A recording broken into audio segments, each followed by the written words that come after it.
Après avoir exploré diverses méthodes d'apprentissage statistique supervisées, à savoir les méthodes de régression, la régression linéaire, la régression logistique, les méthodes à base d'arbres, l'arbre 4, les méthodes d'ensemble, bagging, boosting, random forest, les méthodes de régularisation, en ce jour, je vous présente une des méthodes d'apprentissage statistique non supervisées les plus connues.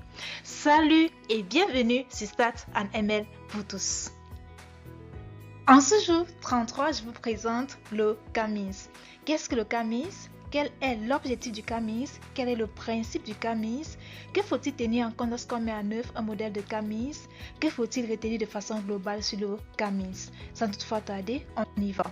Le CAMIS, c'est une méthode d'apprentissage statistique non supervisée, c'est-à-dire c'est pour découvrir une structure. Parce que, rappelons-nous, les méthodes d'apprentissage statistique non supervisées sont mises en œuvre lorsqu'on a une base de données non étiquetée. C'est-à-dire qu'on n'a pas de variable d'intérêt, on n'a pas de variable cible. L'objectif d'une méthode d'apprentissage statistique non supervisée est de découvrir une structure. Le CAMIS, c'est une méthode de clustering. Les méthodes de clustering sont les méthodes d'apprentissage statistique qui sont utilisées pour former, trouver des groupes homogènes d'observation ou de variables. Et le CAMIS, c'est une méthode de classification et de segmentation. Les méthodes de classification et de segmentation ont pour objectif d'identifier les groupes suivant des critères donnés. Le CAMIS, c'est une méthode d'apprentissage statistique non supervisée. Il permet de découvrir une structure. Le CAMIS, c'est une méthode de clustering, c'est-à-dire le CAMIS est utilisé pour former et trouver des groupes homogènes d'observation dans une base de données, dans une population. Le CAMIS, c'est une méthode de classification, de segmentation, c'est-à-dire qu'il est utilisé en fait pour identifier les groupes suivant des critères donnés. Donc, quel est l'objectif principal du CAMIS? Quel est son principe? L'objectif principal du CAMIS, c'est de trouver une partition de la population à un nombre prédéfini de groupes homogènes et distincts. Donc, l'objectif du CAMIS, en fait, c'est de séparer la population, de faire une segmentation de la population en 4 groupes homogènes et distincts. Chaque observation sera donc classée dans un et un seul groupe. Quel est le principe du CAMIS? Le principe du CAMIS consiste à minimiser la somme des variances dans les groupes. Donc la somme des variances dans les groupes doit être la plus petite possible. Et dans un groupe donné, les observations doivent être les plus proches possibles. Et le critère de proximité qui est utilisé ici, c'est le critère de distance, qui est généralement la distance euclidienne lorsque nos variables explicatives elles sont toutes quantitatives. L'algorithme de CAMIS, comment il se fait? C'est un algorithme à 2 étapes. À la première étape, on a l'initialisation des cas groupes. Donc, on a notre entier K, le nombre de groupes. Soit, on va initialiser ces cas groupes en faisant comment?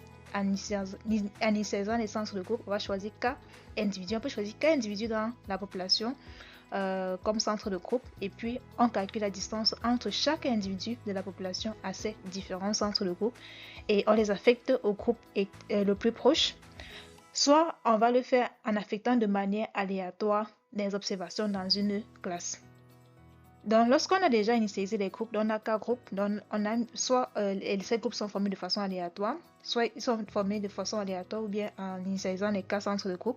On peut donc passer à l'étape suivante. L'étape suivante consiste à répéter ces différentes étapes jusqu'à convergence, jusqu'à ce que les centres de classe ne changent plus.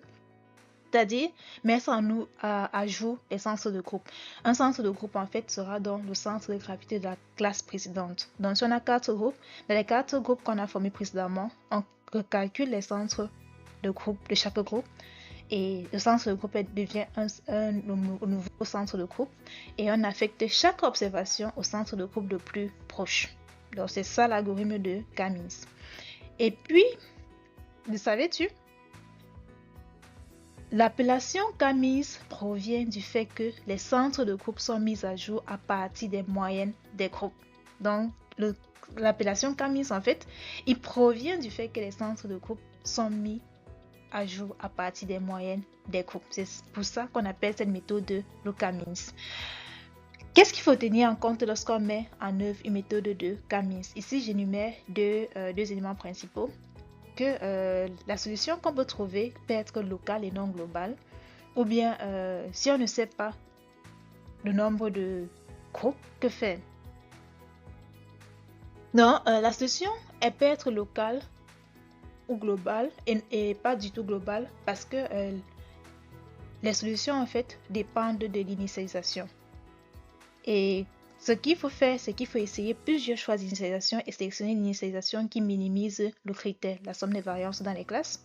Ou bien aussi mettre en œuvre, utiliser la méthode K-means++, qui a été développée, qui consiste en fait à choisir de façon un peu plus optimale, choisir de façon plus optimale l'initialisation.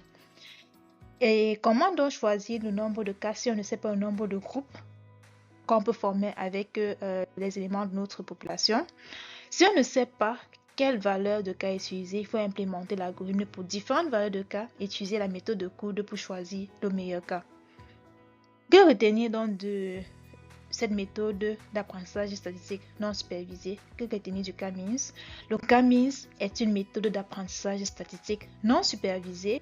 C'est une méthode de référence en clustering qui est utilisée pour identifier les similitudes entre les observations d'une population et former des classes, des groupes homogènes. Pour un nombre de classes K donné, l'algorithme affectera chaque observation dans un et un seul groupe. Ces groupes sont formés de manière à minimiser les variances dans les groupes, l'idée étant que les observations d'un même groupe doivent être les plus proches possibles les unes des autres. Et le K-means est très sensible à l'initialisation des groupes et aussi au nombre de groupes. Donc, on doit initialiser de façon méthodique nos groupes. Et lorsqu'on tient aussi compte de l'aspect métier, on peut initialiser facilement les groupes. On sait comment, de façon globale, comment nos individus sont un peu distribués. Et puis pour le nombre de groupes à choisir, on peut décider il y a des méthodes, on peut vouloir segmenter notre population en deux pour identifier suivant un critère donné. Donc, il y a suivant l'avis métier, on peut déjà avoir le nombre de groupes à savoir. Mais si on ne sait pas, on doit les choisir de façon méthodique. On doit essayer plusieurs valeurs de cas et choisir le cas qui nous permet d'avoir les groupes les plus homogènes possibles et les plus homogènes possibles et les plus distants possibles. Et il est conseillé de toujours faire une analyse descriptive des résultats qui sont obtenus, comme pour toute méthode d'ailleurs. Donc, lorsqu'on met en œuvre une méthode d'apprentissage statistique, il est toujours conseillé de faire une analyse descriptive des résultats qui sont obtenus. Donc, tu mets en œuvre ta méthode et tu décris complètement les résultats comme si tu décrivais encore ta base de données. Et à la question de savoir s'il faut standardiser ou pas les variables avant son application, il convient de mettre l'algo dans les deux cas et choisir celui permettant d'avoir les groupes les plus homogènes. Et l'un des inconvénients est le manque de robustesse. Pourquoi le manque de robustesse? Le manque de robustesse, ça veut dire quoi? C'est-à-dire que si on choisit de façon aléatoire quelques individus de ma base, je ne suis pas sûre d'obtenir encore d'affecter les individus dans la même classe. Donc c'est ça le manque de robustesse, c'est l'un des inconvénients de K-means. Si tu as des questions ou des remarques, n'hésite pas à me le dire en commentaire. Un like ou un partage pour faire grandir la chaîne. Et si c'est ta toute première fois de me suivre, n'hésite pas à t'abonner pour ne rien manquer. Merci et à très bientôt sur Stats and ML pour tous.